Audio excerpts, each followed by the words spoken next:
Welcome to APCUG's Wednesday workshops, where we get together in the middle of the week and we talk technology. This is October, and October is security, cybersecurity, internet security, any kind of security month. And so we are going to continue today with different presentations on different parts of security. Our first presentation is a person that we know very well, been with us many times. In fact, he's here every time because he's one of our team members. But today, he's going to fill in the role of a presenter. And we're going to hear a presentation on home automation security from Bill James. And his presentation is going to cover home networks and automation, hackers, privacy, smart TVs, and security for routers and home automation devices. So we all know Bill. Bill's our big Windows and home automation expert. So I'm going to turn things over to Bill and say, educate us.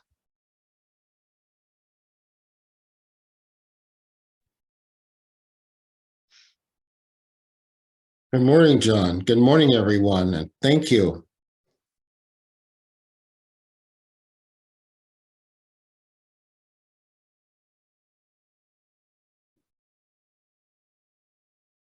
Our presentation today is going to be on home automation regarding security.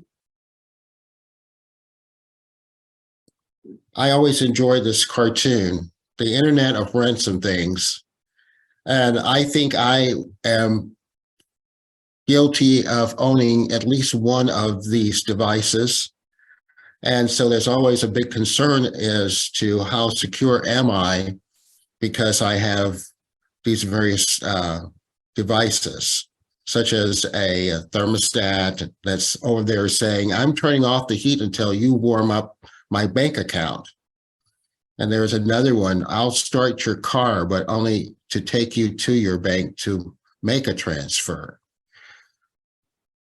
It's rather funny, but in some regards, it can be a real experience for some people.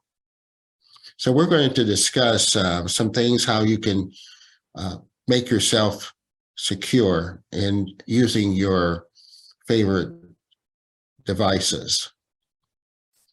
Our agenda today, we're going to talk about how things started from 1999 to 2022. We're going to discuss home networks, home automation, hackers, smart TVs and security, security in your router, home automation devices and security, what Consumer Reports says about home automations, and I will give you a summary of my thoughts and also offer you some resources. So how secure are you? In the scheme of things, each device should have a secure way of accessing your network. IoT, or Internet of Things devices, are subject to increased DDoS attacks. Malware is infesting a growing number of IoT devices, but their owners may not be completely aware of it. And that may be due to poor security on many IoT devices that makes them soft targets. 4% of the world's population was online in 1999. Kevin Ashton, British technology pioneer, coined the term Internet of Things, or what we refer to as IoT. In Business Week, they said, in the next century, planet Earth will don an electronic skin. It will use the internet as a scaffold to support and transmit its sensations.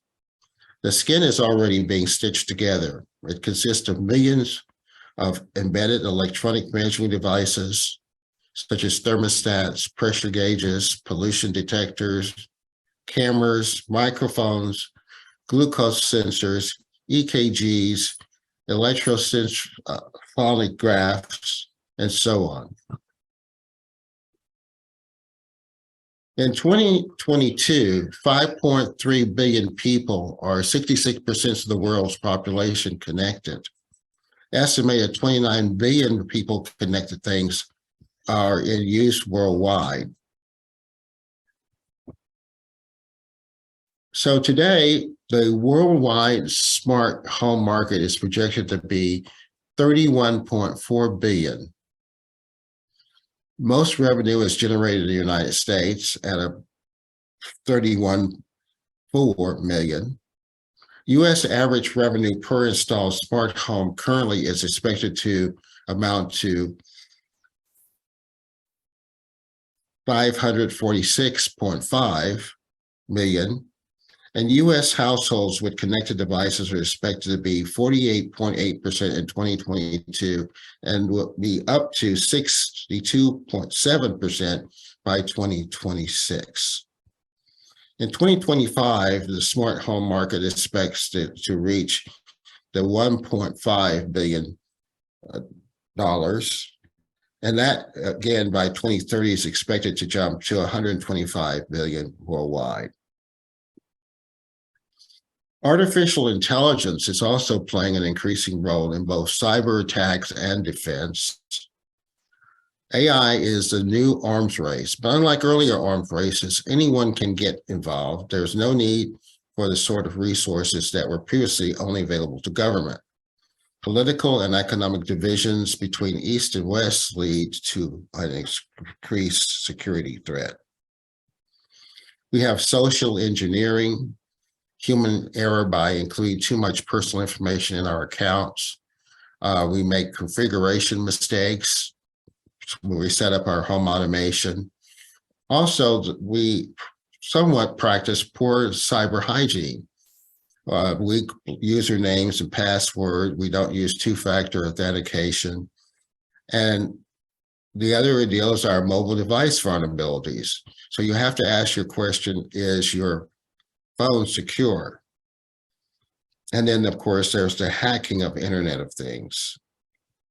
The threats we face in cyberspace today, from thieves attempting to clone identities to carry out fraud, to political disinformation campaigns designed to alter the course of democracies, will not only become more intense unless there are sufficient people with skills to counter them coming through the pipeline. Vehicle hacking and data theft. Today's vehicles are basically moving data factories. Most modern cars are fitted with an array of unsecured GPS devices, sensors, and in-car communications and entertainment platforms, also known as in-vehicle infotainment systems, or IVI. That makes them an increasingly profitable target for hackers and data thieves. According to a recent analysis by industry research firm Frost & Sullivan, connected vehicles will constitute nearly 86% of global automotive markets by 2025. In the same year, the IVI market is projected to reach $42.7 billion. Cyber attacks pose severe risks to IVI. And it can be said that connected vehicles are four-wheeled vehicle computers linked to the internet through their IVI systems. And since an IVI system is part of the intra-vehicle network, it can create many vulnerable threat points for hackers who might be able to gain control of our driver's smartphone and access potential personal data, manipulate vehicle safety critical system functions, or fabricate system up-to-date programs. When we talk about home networks, we generally mean a system composed of at least two devices connected to each other. Usually these devices also connect to the internet via a modem.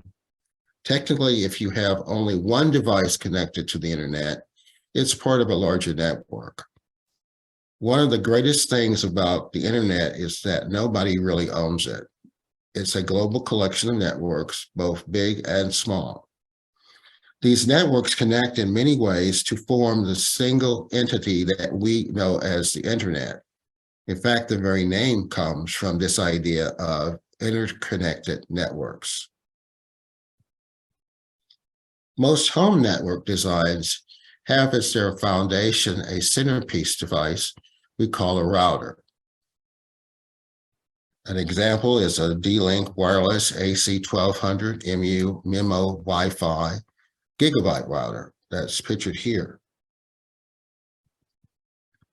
So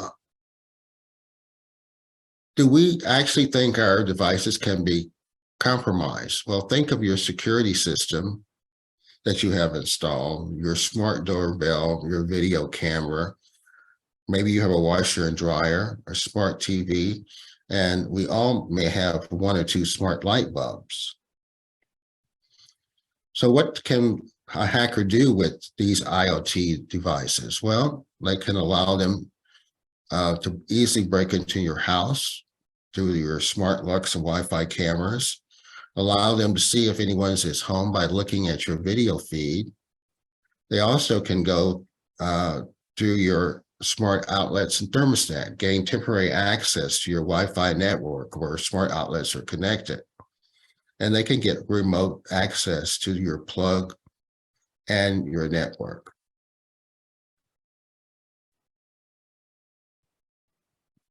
Routers, security cameras, health and fitness apps, cars are sold with vulnerabilities that leave them open to attack. Most rely on an email username and password to access the app and a Wi-Fi network name and password for the setup process. Incidents illustrate a need for consumers to be better educated and more vigilant when it comes to digital security, because most of these do not come with a lot of security features. And one of the vulnerabilities that hackers really like is having unupdated apps for IoT devices.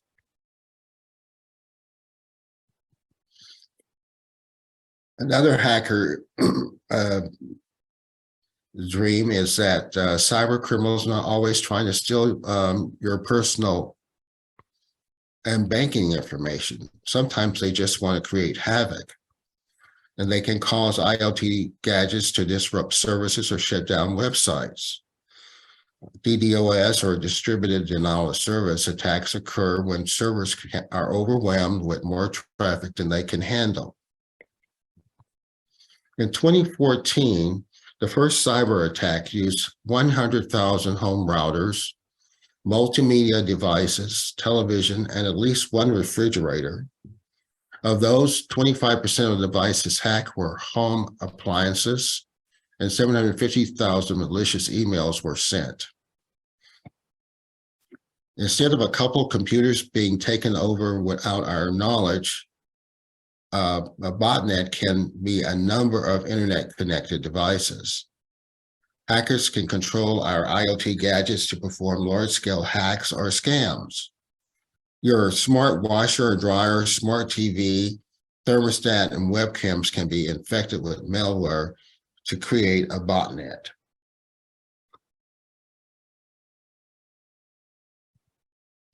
So it's easy to talk about the IoT security issues in theory, but what actually happens when an IoT device gets hacked? Understanding exactly what happens when IoT devices get hacked and how they get hacked is crucial in helping to protect your home. Knowledge, of course, isn't a cast iron guarantee you will avoid being hacked, that you will avoid being hacked, but it certainly puts you in a much stronger position. So let's take a look at 4 real-life examples of hacking of IoT devices. The first one was an unsecure university IoT. Verizon's Data Breach Digest in 2017 report details the example of an unnamed university where the network was flooded with the name service request for seafood restaurants. While it sounds like a student prank, it was an outside attack by hackers that used 5,000 IoT devices, such as vending machines and lighting systems. The hack was achieved through a brute force attack, which took advantage of weak passwords so malware could be deployed and bring the university's networks to a standstill. The second example was an IoT camera hack. The majority of IoT security cameras at the time was the NeoCool cam, was found to contain a major security flaw that meant they could be easily hacked from outside the network they were on. Given the security nature of the devices, these cameras could easily be compromised for unauthorized surveillance, or even as a stepping stone to get even deeper into a network. Researchers at the bit vendors found that all it takes for an easily accessible login screen to be manipulated in order to take control of any of the 100,000 plus cameras that were currently in use. The third one was the Minority botnet, and that was due to a poor password management, which is one of the biggest flaws in the data security. And the Minority botnet certainly took advantage of this. A piece of malware was infected, which infected network devices running on Linux. Malware instructed these devices to constantly search the internet for vulnerable IoT devices. The fatal flaw contained within these IoT devices is that their factory set default username and password had not been changed. As Minority was loaded with a list of these default details, it was able to quickly take control of these devices. It also involved with an attack on Liberia's internet infrastructure. And the fourth one was hacking of a Jeep. Perhaps the most disturbing and dangerous example of IoT devices being hacked was the case of the Jeep Cherokee 4x4 vehicle being compromised. Security researchers Charlie Miller and Chris Valasek were able to identify a zero-day exploit which allowed them to send instructions to the vehicle through its infotainment system, or IVI. Not only did this provide them with an opportunity to remotely change the in-car temperature, but they could also influence the vehicle's steering and braking systems. All they required was knowledge of the individual's vehicle's IP address to take control. So one of the important things that you have to do is keep your devices updated. Companies release new firmware patches to patch those holes. So it's always good to update devices with new patches. And if you have the capability, turn on automatic updates. When we talk about smart TVs and security, your smart TV needs to be as secure as your computer system. Hackers can get control of a webcam and spy on whatever you're doing in your living room or bedroom. Voyeuristic, or just when you are out of the house, equals a potential burglary. The old school is to put a post-it over your webcam. I don't think many of the current TVs have built-in webcams, but if you have an older one, you should take this to heart. And when we talk about privacy, if there's a depressing slogan for the early era of commercial internet, it's this: privacy is dead, get over it. If privacy isn't dead yet, then billions upon billions of chips, sensors, and wearables will seal the deal. Most IoT devices require location services turned on, and to be functional, they are listening 24/7. Be forewarned, IoT is about more than just internet-connected fridges. It also represents a move to have even more objects networked and embedded. So some of the precautions that we can take is using the same password for a shopping site account, and the site is breached, your logon information can end up in the wrong hands. People with access to your credentials can cause all kinds of issues. So you'll want to enable two-factor authentication. You want to choose strong passwords. Check whether your email address and password has been breached by using this website. Have I been pawned? Be alert. Watch for phishing emails. Protect your home network. Keep your router software and firmware up to date. The FBI recommends Your fridge and your laptop should not be on the same network. Keep your most private, sensitive data on a separate system from your other IoT devices. If a hacker gains access to your unsecured refrigerator, they do it to gain access to your wireless network to steal data from your laptop or phone. Put your devices on multiple networks. Don't install smart devices that can only be controlled by a manufacturer's app. Your smartphone can be swamped with multiple apps, all controlling different devices. A better way is to install a dedicated all-in-one control point. Each of your devices should have a secure way of accessing your network. You want to disable unrequired features and services. Malware is infecting a growing number of IoT devices, but their owners may be completely unaware of it. Poor security on many IoT devices makes them soft targets. Your router is the key to your security. IoT devices connected to internet through Wi-Fi or wired connections connect to your internet through a Wi-Fi or wired connection by your router. The router determines where to send information from one device to another. And there are three separate jobs that a router has. They're related. One is ensuring information doesn't go where it's not needed. Make sure information securely makes it to the intended destination. And lastly, wraps data in a secure envelope or encryption for outbound traffic. When you're setting up your router, you want to find the best position for the device. Your fastest internet provider and up-to-date hardware doesn't help if the router isn't in the correct place. Some places to think about is do not place it on the floor, desk, table, or a shelf is preferable, not next to a wall because that absorbs the signal, and not next to other Wi-Fi devices. You'll want to adjust your antennas, make sure they are pointed in the right direction to optimize range and performance. Try positioning them in a perpendicular to each other, one facing up and the other facing out. You want to make sure you have updated firmware, no telling how long it's been in the box.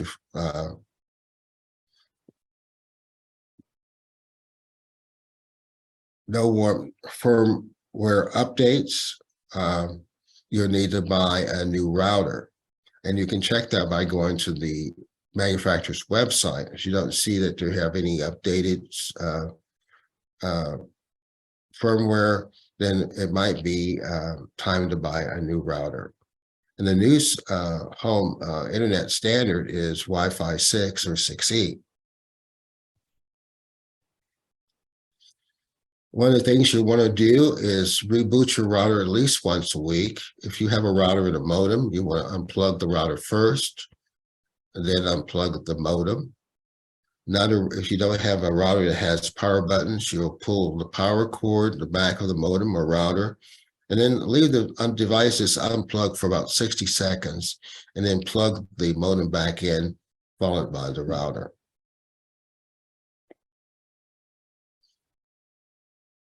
You want to change your router name. Don't use anything that identifies you. Set up a guest network with its own SSID and password. And you want to change the password for that frequently.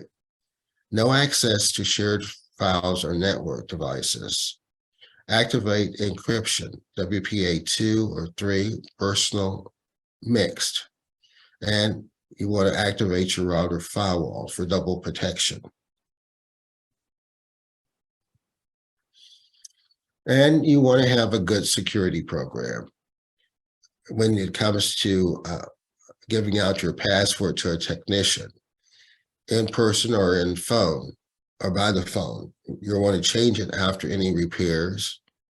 If you're getting a new cable modem, you want to change its password. You'll want to set up two-factor authentication on all your devices if it's available, which will send a temporary passcode to you via a text, email, or phone call, or an authentication app to verify that you're trying to log on to the device. You want to enable automatic updates on all devices, including your router. Make automatic updates shorten the amount of time devices remain vulnerable to unpatched security flaws. And then you want to think twice whether the device needs access to your local data. And then the question is, a VPN needed for home networking, home automation, I'm sorry. Well, a good VPN is a must-have if you shop and bake online, use public Wi-Fi, or you want to browse privately. Home automation or IT devices typically do not fall into these categories. Here's when you need a VPN. When you use public Wi-Fi regularly. By definition, a VPN is your best friend when using public Wi-Fi. Criminals have many methods to steal your data on public hotspots, but using a VPN means that you can stop worrying about that. With a secure VPN connection over Wi-Fi, you can browse online in full privacy. You'll want to encrypt your data. Using a VPN is a good idea when browsing from your own home. VPN encryption will protect your internet traffic and keep you from leaving online footprints. This way, your ISP won't be able to sell your entire browsing history to the highest bidder. You'll want a VPN if you want to avoid government surveillance. Government agencies track and collect your browsing activity, messages, social posts, and other private data. They even share this information across country borders. A VPN will make it difficult to do by encrypting your traffic and hiding your IP. So how does a VPN work? When you connect to a virtual private network service, it creates an encrypted tunnel over the internet. This secures the data traveling between you and your destination, anything from a search engine to an online banking account. This tunnel is created by first authenticating your client with a VPN server. The server then applies an encryption protocol to all data you send and receive. To ensure each data packet stays secure, a VPN wraps it in an outer packet, which is then encrypted through encapsulation. It keeps the data safe during transfer and is the core element of the VPN tunnel. When the data arrives at the server, the outer packet is removed through a decryption process. Here's an example. The first graphic shows a no VPN, where you see your PC, the data is going to the internet, and it's encrypted and it's human readable. And it's also exposing your IP address. With the VPN, your data is encrypted and unreadable, and your IPN is hidden and your location is changed.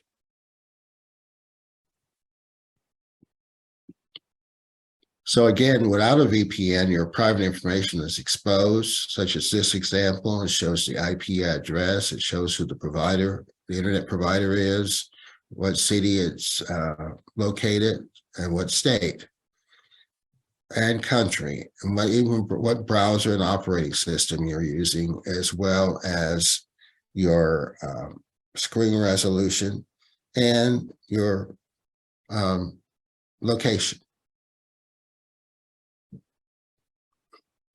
So here's some steps to good security.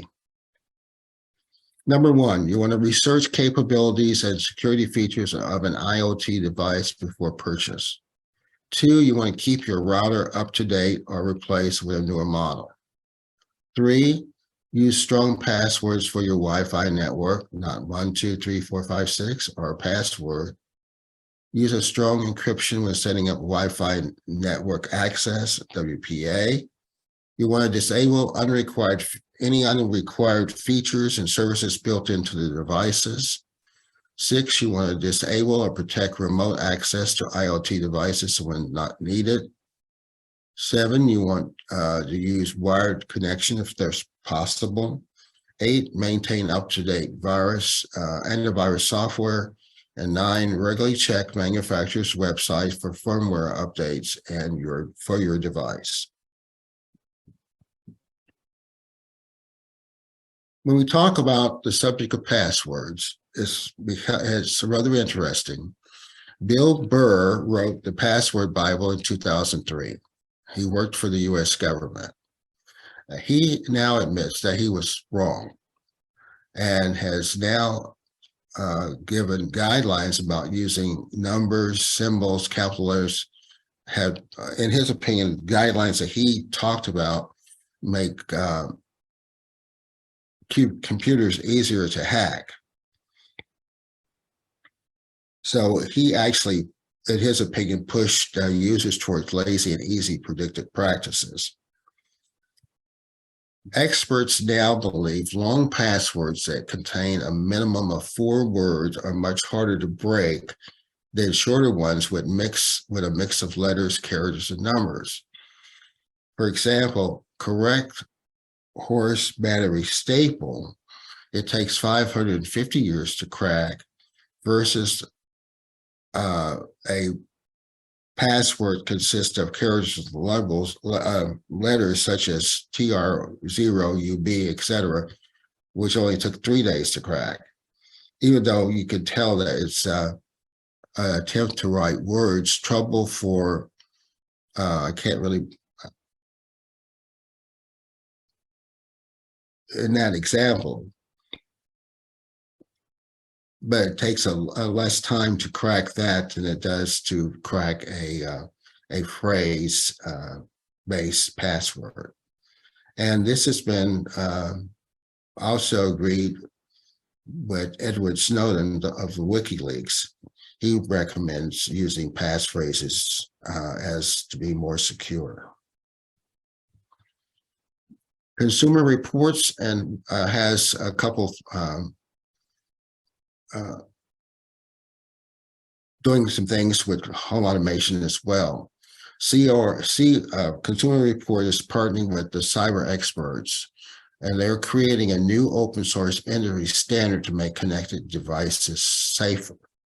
This new study, Privacy Front and Center, Meeting the Commercial Opportunities to Support Consumer Rights, is from Consumer Reports Digital Lab with support of the Omnidar network. It looks at commercial benefits for companies that differentiate their products based on privacy and data security. Consumers shouldn't have to constantly play defense when products aren't engineered with basic privacy and security protections built in. The study shows that raising the standard for privacy and security is a win-win for consumers and companies. And as Ben Markowitz, the director of the Digital Lab for Consumer Reports, has said, given the rapid proliferation of internet-connected devices, the rise in data breaches and cyber attacks, and the demand from consumers for heightened privacy and security measures, there is an undeniable business case for companies to invest in creating more private and secure products. Here are some of the key findings from this study. According to Consumer Reports' February 2020 nationally representative survey, it found that 74% of the consumers are least moderately concerned about the privacy of their personal data. Nearly all Americans agree that more should be done to ensure that companies protect the privacy of consumers. The majority of smart product owners worry about potential loss of privacy when buying them for their home or family. Experience a data breach correlates with a higher willingness to pay for privacy, and 30% of Americans have experienced one. So in summary, the smart home market is worth about $99.4 billion and is growing rapidly. Home automation involves using technology to make your home network better for you, powered by sensors, software, wireless protocols such as Wi-Fi, Bluetooth, Z-Wave, and Zigbee, Everyday appliances in your home can do their jobs automatically. These smart devices include door locks, lights, thermostats, plugs, and other gadgets. Communicate with each other and with your smart home security system. A primary benefit of home automation is to be able to manage and monitor your home from your smartphone wherever you are. Smart home devices can also improve security by, for example, turning lights on at random times when you're away to make it look like someone's there. While you're away, you can let someone into your home by giving them a digital key or code to your smart door lock, which means you don't have to leave a physical key that could be stolen. Home automation also saves money by reducing energy use thanks to LED smart lighting, smart thermostats, connected irrigation timers that can lower your water bill. The biggest issue with smart devices has to do with privacy and security. Privacy is a significant concern when it comes to home automation and security. By connecting your home to the internet, you effectively open a pathway into your most private space. If there's a more depressing slogan for the internet, it is privacy is dead, get over it. Whether you have security cameras in your home or not, connected devices can know when you're home or away, what you're watching on TV, when you take a shower, how many times you open your door. This seems like benign information, but in the wrong hands, it could be used to sell you ads or plan a burglary. The best way to protect your privacy is to install devices from home automation companies you trust to handle your data responsibly. Read their privacy policies and check to see if your data is stored. If it is, find out whether it's anonymized so that you can't be personally identified. Also learn what your data is used for.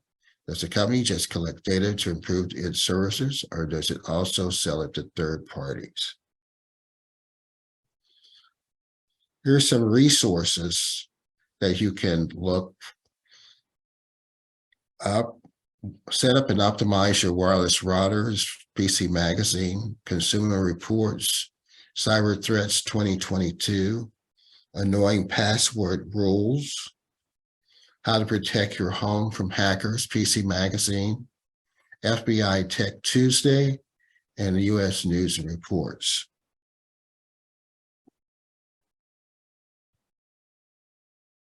And John, I now return the control to you.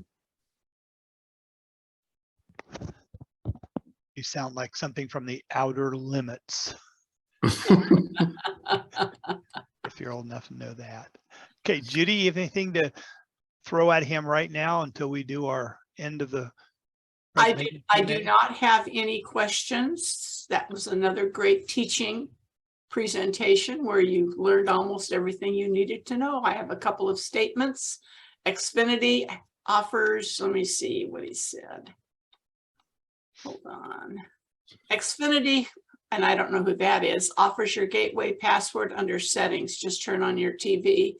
And another gentleman said that thank you for the information about the using words instead of, you know, all the symbols, and that Bill Burr, but he talked about that in 2017. We really should all know that he was wrong and that you really needed to use passphrases.